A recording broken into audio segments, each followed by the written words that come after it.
Hello and welcome to my world. And we have changed hotels.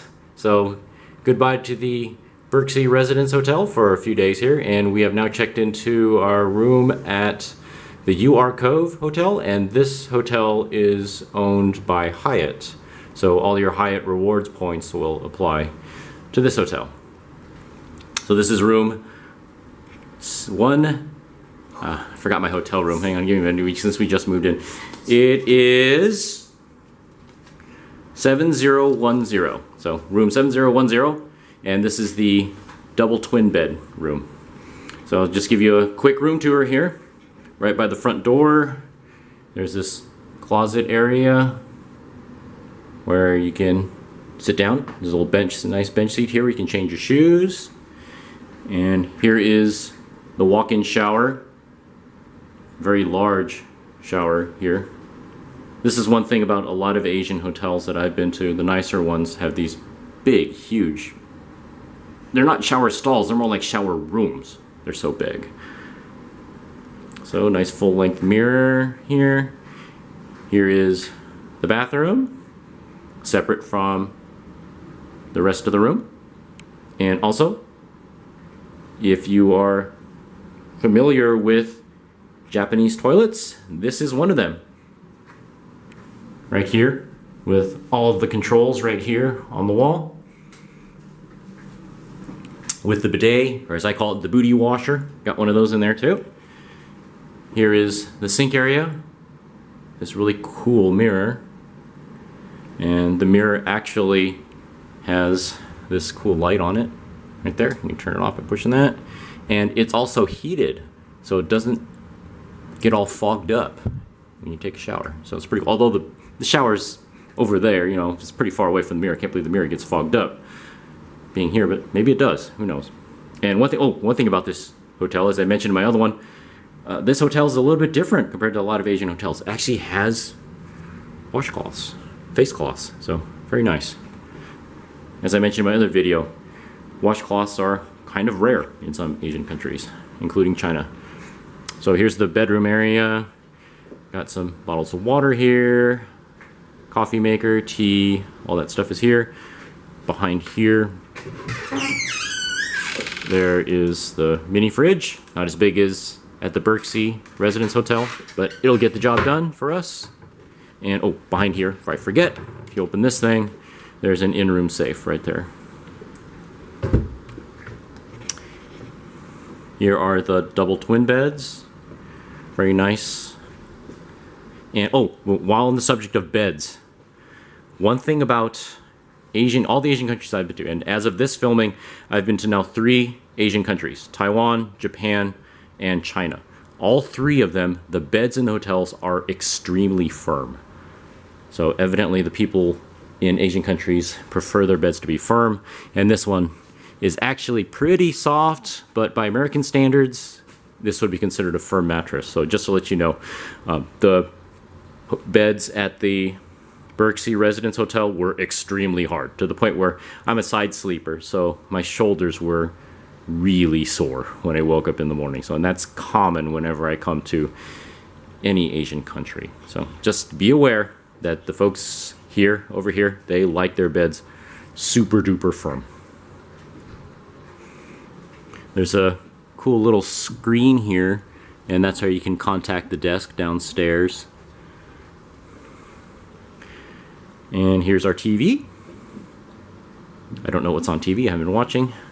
It's a nice little table here with a chair and a desk lamp. And if we peek outside here, you get a lovely view of, look at that, beautiful, rusty HVAC ducts. Wow, wonderful.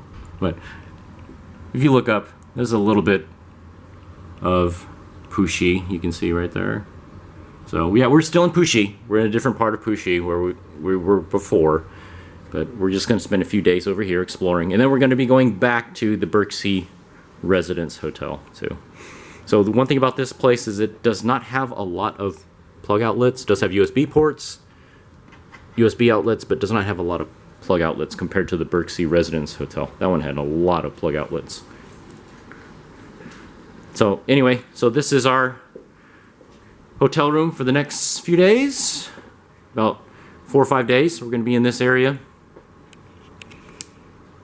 And this is a really nice hotel. We've stayed here before.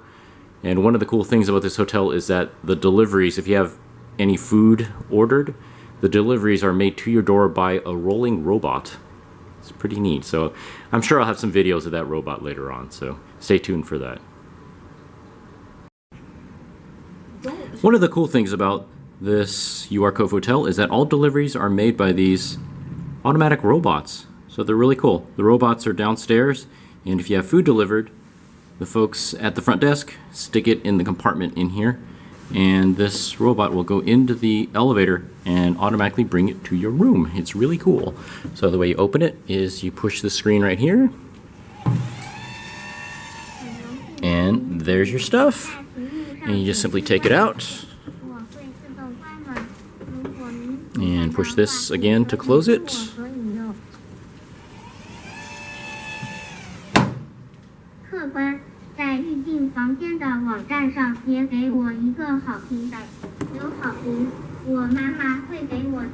And there it goes, back down to the main desk.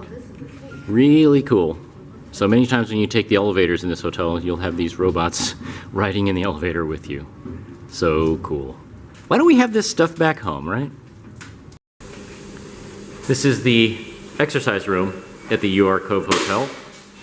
And it's really nice. Got some treadmills, an elliptical machine, got some free weights here,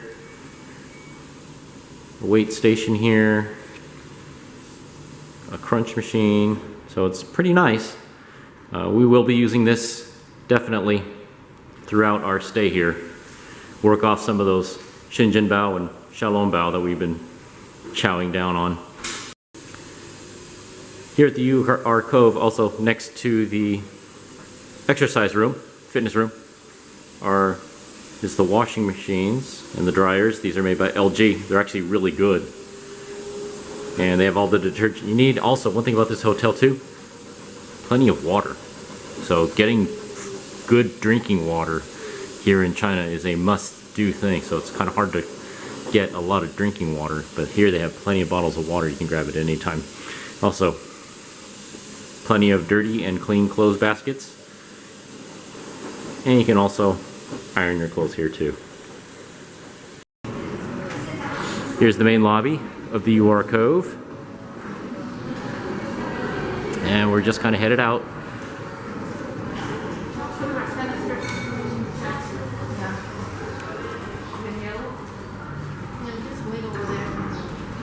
And here we go out into the humidity. Not too bad, but this is what the front of the hotel looks like. Let me swing around here.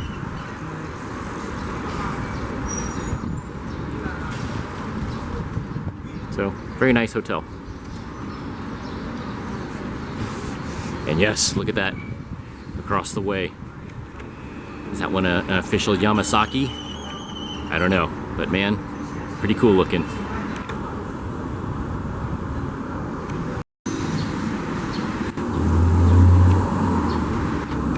So look at that, it's got like a pretty good sized back seat in there. Look at that, that kid's real happy. Daddy's riding around in the Yamasaki. Pretty sweet ride.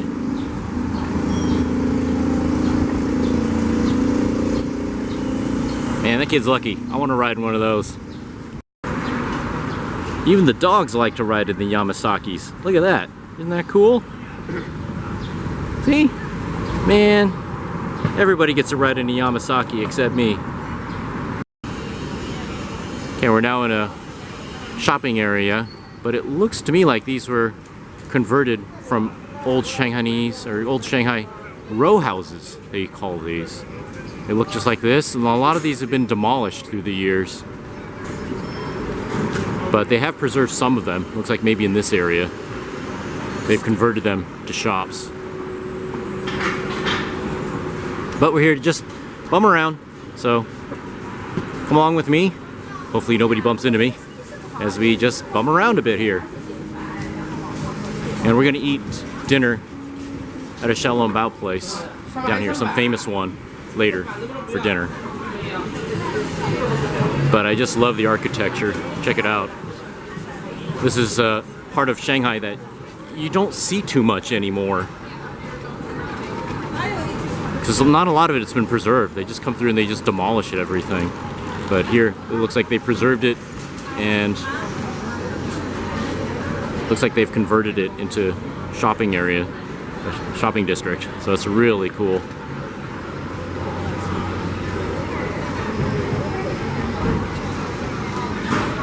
The area where my wife grew up in used to have a lot of buildings like this, but there's not too many of them left anymore.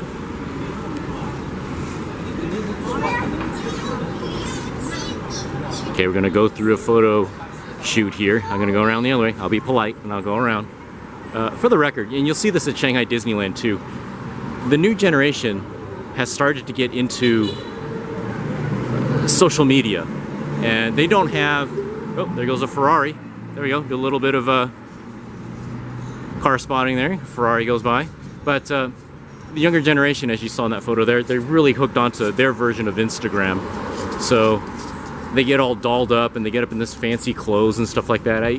It's a really strange style of dress. It's got like lace everywhere and stuff like that. You call it not Victorian, but kind of French maid-ish, kind of. It's really strange. I've never seen it anywhere. And then they love to take photos everywhere. You'll see a lot of this at Shanghai Disneyland. And you see some of that too, like at Tokyo Disneyland with the cosplayers. They'll get dressed up as their favorite Disney characters and they'll take pictures throughout Tokyo Disneyland. And there's a little tribute to UK Underground right there in the shape of that station, that sign right there. You see those all over London, for example. But anyways, so you see them, they get all dolled up and they take these pictures everywhere. But the difference is in Tokyo, there's a certain camera etiquette. And when they're taking their pictures, they don't get in the way of other people trying to walk by or anything like that. And they'll let people go by. So, oh, go ahead, you can walk by. Here in Shanghai, it's such a new concept, the whole Instagram photo taking type of thing and posting on social media type of thing, that they don't quite have an etiquette. So they think nothing, like you saw that couple back there, they think nothing of just stopping all traffic to take one photo. And so you'll see a lot of that at Shanghai Disneyland.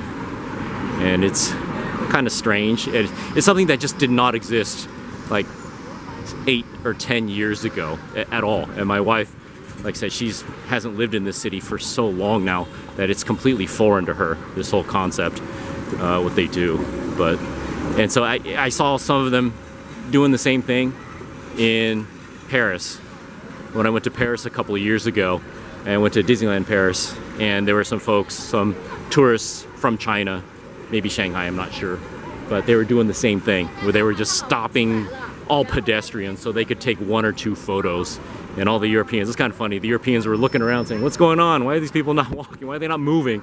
And it's because, I was kind of laughing about it at the time, but it's because they don't quite understand here that there's a certain etiquette to taking photos. So as a shutterbug, you kind of know that etiquette, but they don't get it here. Wow, that's a lot of bikes. That's impressive.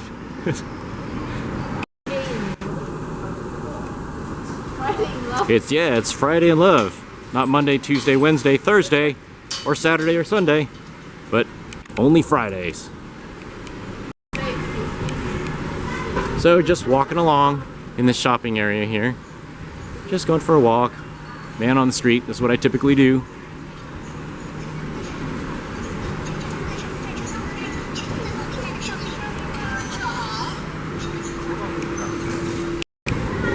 This is a very old part of the city, so it's kind of interesting. If you peek down some of these alleyways, you can kind of look down here.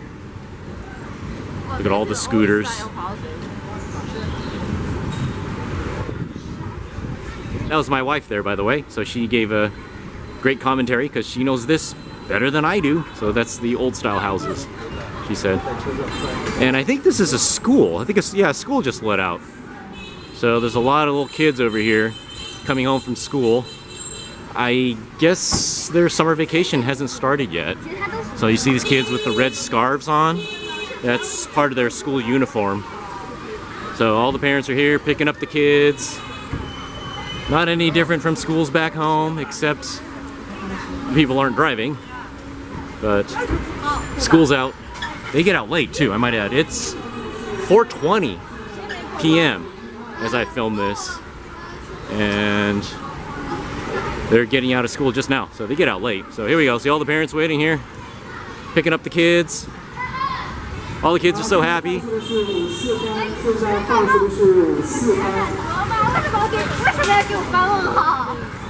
So we're gonna try to get through here. Oh, that kid had a Minecraft shirt on. My son likes that. So evidently, kids here like to play Minecraft too. So wow, look at all those parents waiting to pick up the kids. Not any different compared to my son's school. Need some socks? Here we go. Just go shopping out of this dude's trunk right here. There's a Maybach right there. Don't see those very often. Don't see those too often, but yeah, there's one right there, right here in Shanghai. This is cool. A Suzuki Jimny. Don't see those in the US. Wow, that is cool. Let me swing in here. I'm sure nobody will mind if I film this. Yeah. Wish I could get one of these in the US. These are really cool. You may know this as the Suzuki Samurai, but this is the newer version of it anyway. And here's another one of these. Wow, these things are popular. You need to sell these in the US. I want one. Yeah, I'll put it in my carry-on and take it home with me. And in case you missed it, here's another one. This is the official one. Look at that. It says right there. Yamasaki. Not Yamaha, not Kawasaki. Maybe both? 2 in 1? Who knows? If anybody knows, please leave a comment below. So Lamborghini Urus right there. First one I've seen. Here we go. We are going to cross the street here. Hopefully everybody's stopping. Okay, here we go. Look out for the guy with the nice black Mercedes. He doesn't care. He's going to get right up next to me. Watch out for the scooters. Here we go. Yeah. And one thing I noticed too, by the way, I used to wait for a senior citizen, little old lady, or somebody with a baby stroller, and I'll cross the street with them.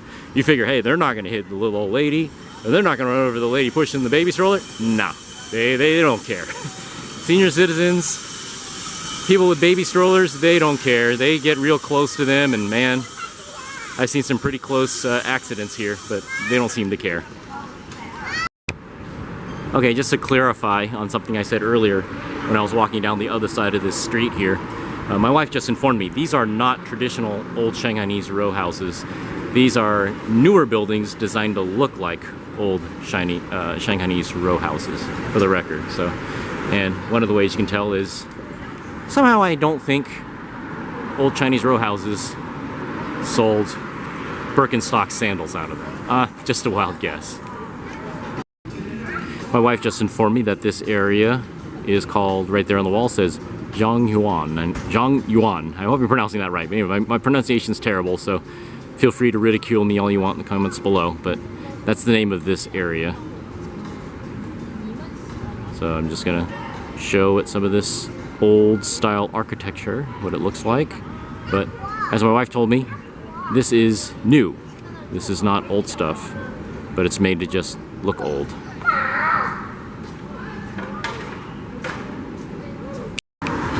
Not a hot wall, a cold wall. So this is what we came here for. This is a famous xiaolongbao place, and we're gonna try it, see what it's like. My wife has never been here before, so she's read good things about it. I'll see you inside. And here are the stars of the show. Shanghainese xiaolongbao. And this is why we come here. Eat this stuff. I can eat a million of these and never ever get sick of them. And these are the real deals too. Why people wait so long to get xiaolongbao from Din Tai Fung at downtown Disney, which is Taiwanese style xiaolongbao, I have no idea. This is the real deal. This is where it came from, not Taiwan. They originally came from Shanghai. So if you want the real deals, you just got to get them at a Shanghainese place, or if you can, come here to get the real thing. So once you get the real ones here, they're just not the same anywhere else. Okay, the proper way to eat these is, like you see here, the soup spoon. I'll try to show you with one hand. I'm not actually going to eat it, but I'll kind of demonstrate here. The proper way to eat these is you hold the soup spoon underneath and you use your chopsticks. And that's how and you bite into the skin, you pierce the skin with your teeth. You don't take a huge bite, take a tiny bite, just pierce the skin with your teeth, and then you suck out all the soup first. Once you get all the soup out, then you can chow down on the rest of it, all the meat and stuff. But that's how you eat, and do not just bite into it like you're biting into a hamburger, because otherwise the soup will leak all over the place and you get no soup, okay? And also, one thing too, I know in America it's rude to slurp your soup, but over here in Shanghai, it's not considered rude. So slurp away.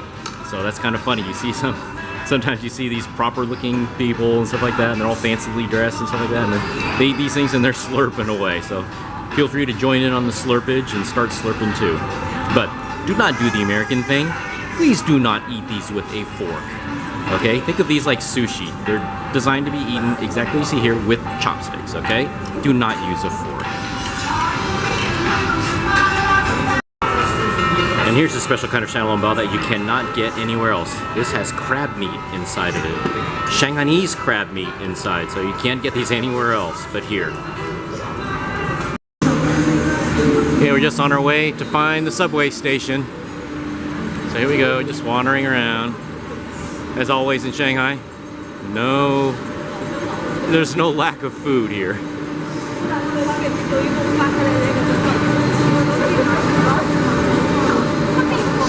So we're looking for subway line 2. Here it is, right here.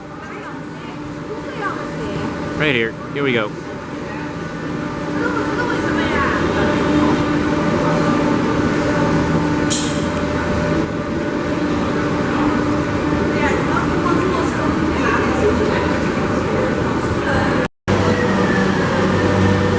So here's the subway station. Here's our train. Gonna pack myself in there. Look at that. Here we go. So I just survived. We only had one stop, so it wasn't too bad. But you notice how everybody is packed in there? That was us not too long ago. And there we go. That's what a Shanghainese, or a Shanghai Metro subway is like.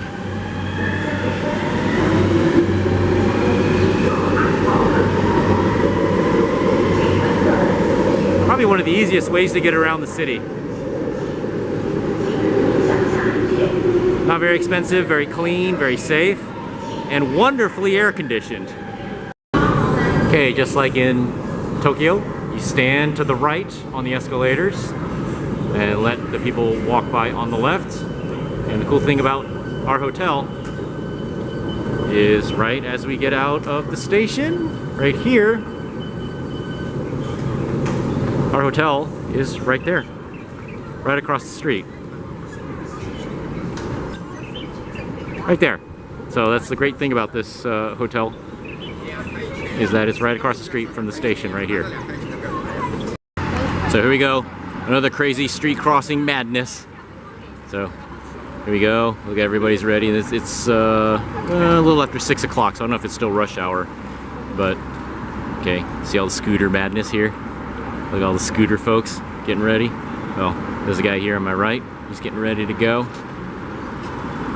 So, okay, we got 4 seconds left over here. Here we go. I'm gonna film, so get ready. Oh, and there's no old ladies next to me to escort me across the street safely. Oh boy. This is a wide street, too. Okay, people gotta turn. Sometimes it's fun just to sit back and watch this insanity here. Okay, just remember, it's always based on mass. Whoever's in the vehicle that has the most mass has priority. And what am I in? What vehicle am I in? My 2 feet. And I'm not the biggest guy in the world either, so you can imagine. I have, probably aside from the babies, I have the lowest mass possible. Okay, here we go. Okay, so you always look to the sides and make sure this scooter guys stop. Okay, here we go. These folks right here, they're gonna cut over here. Okay, we'll see. Okay, this guy on my right here looks really confident, so I'm gonna stand next to him. Nobody's gonna roll over this guy. That guy's super confident, so. And I'm always happy as soon as I get to the other side and nobody's blasted into me. Woohoo! We made it. I always do that. A little cheer for myself when I make it across the street in Shanghai. But, so the good thing is that the UR Cove is right across the street from one of the subway stations. So it's real easy. Just go right across the street, hop on a subway, and get to other parts of the city.